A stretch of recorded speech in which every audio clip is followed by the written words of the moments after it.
Hello, I'm Executive Chef Joseph Schutzel, and welcome to our kitchen. Today I'd like to share with you my recipe and technique for making one of my favorite Mexican dishes, Chile Relleno. Chile Relleno is simply a roasted Poblano pepper that is stuffed and then dipped into an egg white batter and pan fried. You can serve with beans and rice or just eat it as is. The great thing with this dish is there are several types of filling that you could put into it. You could fill it with beans. Not many people do, but you can. You could fill it with rice. You could fill them with just cheese and onion, or even a meat like chicken, pork, or chorizo, and add cheese with the meat. It's up to you. Today we will be doing one with chorizo and cheddar. So join me now as I show you how we prepare this.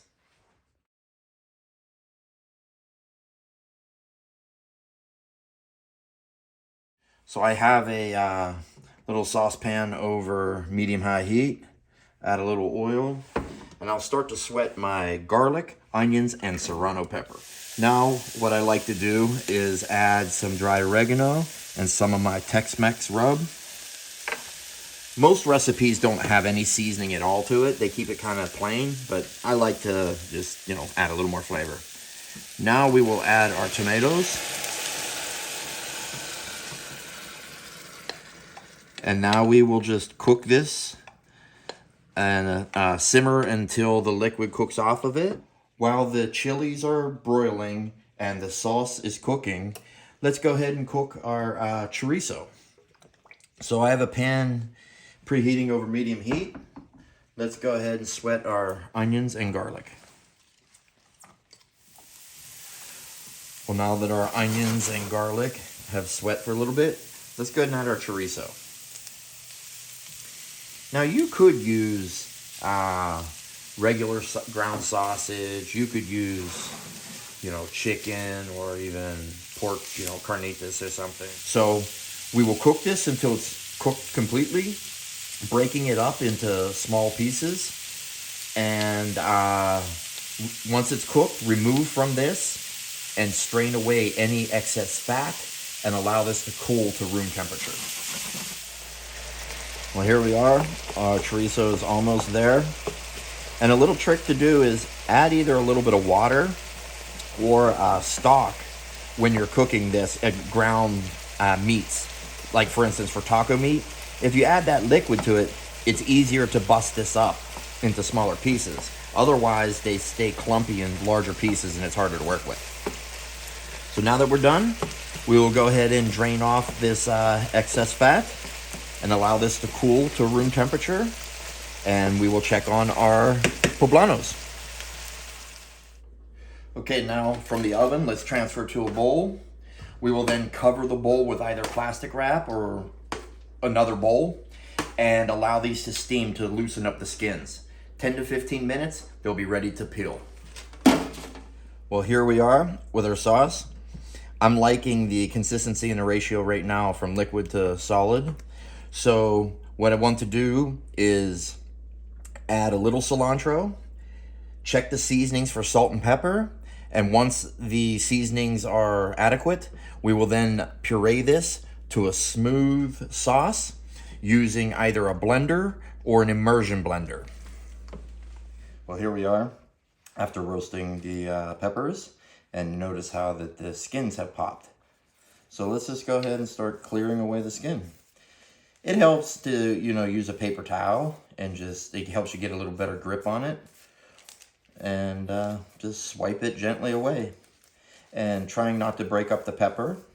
If the pepper does split on you, don't worry about it. We're going to end up cutting a pocket into it anyway and spreading it open to fill it.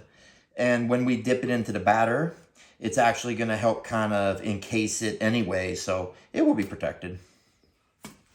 Now that we have all of the skin peeled, if there's a little left on it, don't worry.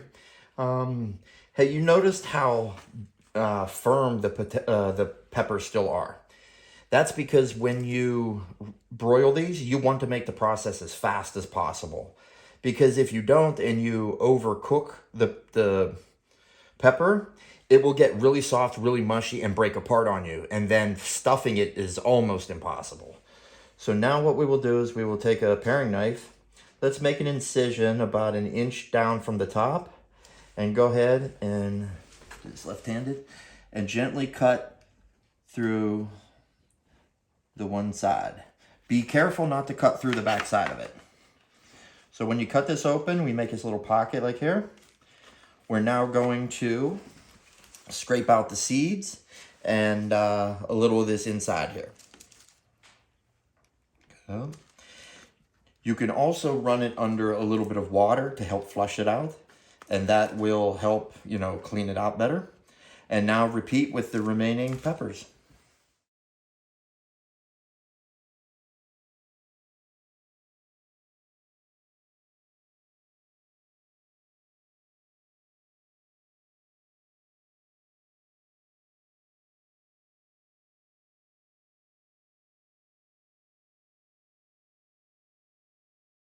Well, now we have our mixture ready. Let's go ahead and open up our chili and go ahead and put in some of the filling. Whether it's easier with a spoon or just doing it with your hand, choice is yours. These peppers are actually kind of large, so I'm finding it much easier and faster to do it with the spoon. Go ahead and fill it nicely. Be careful not to overfill it.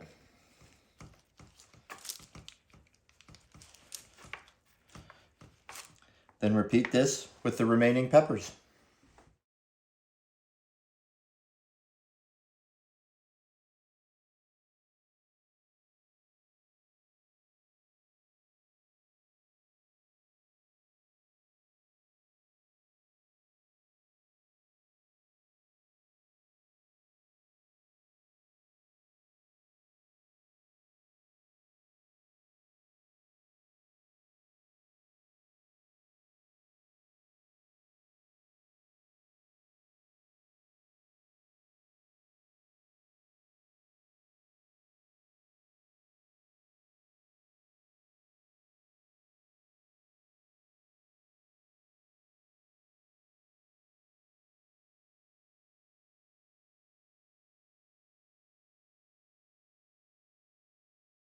Now to make the batter, let's begin with adding egg whites to a mixing bowl. Pinch of sea salt. And let's go ahead and whisk these until stiff peaks form. When I get to this point, what I like to do, this is completely optional, is I like to add cream of tartar. What that's going to do is help stabilize this and maintain its airiness and also staying firm and fluffy.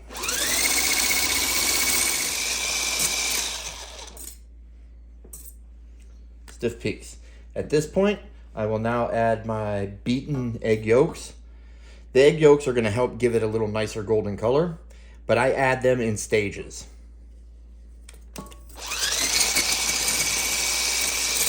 Because I want to keep the airiness in the meringue.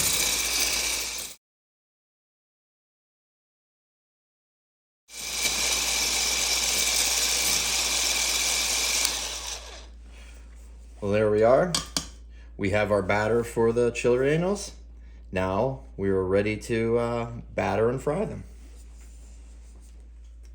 Now for frying, let's go ahead and dredge our chili in some flour. Shake off the excess. Go ahead into the batter. Make certain that the entire chili is coated.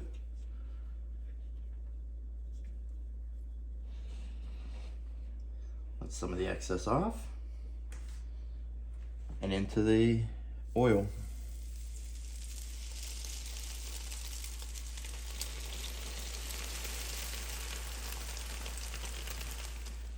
Now to turn, you could use 2 forks, a pair of tongs, your fingers if you want to grab onto the stem. But I'm going to use 2 forks and gently roll this over.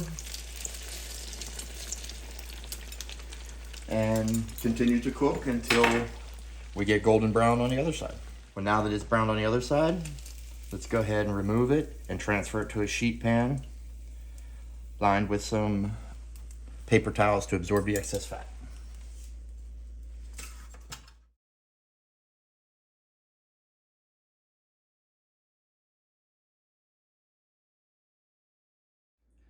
Well, there you have my Chile Rellenos. It is a little bit of work, simply because there are several different procedures all incorporated into one dish. You could break this up over 2 days. Make the filling one day, make the sauce one day, and you could go as far as to even stuff the peppers and have them secured with the toothpick or bamboo skewer and put in the refrigerator. If you were to do the peppers ahead, I would recommend not doing them any more than 24 hours in advance and not stacking them top of each other. Make certain to lay them in a single layer. The weight on themselves may end up collapsing them. Plus, the longer it sits, moisture and excess water will excrete from the peppers and the filling. So that's definitely going to be a no good thing. So it's always better when it's a little on the drier side. The fillings can be done with many things. You can make it vegetarian, stuff it with squash or some type of ratatouille or something even. Rice, beans, anything that you want, feel free to do. Well, that's all I have. I hope you enjoyed the presentation and demonstration. I hope that you are wanting to give it a try. It is a little bit of work, like I said, but the ones you serve it to will definitely appreciate the efforts put in. So if you've not done so, please subscribe to our channel. We'd love to have you on board, and click that there bell and get notified of our latest updates. Thank you very much for joining. Untitled.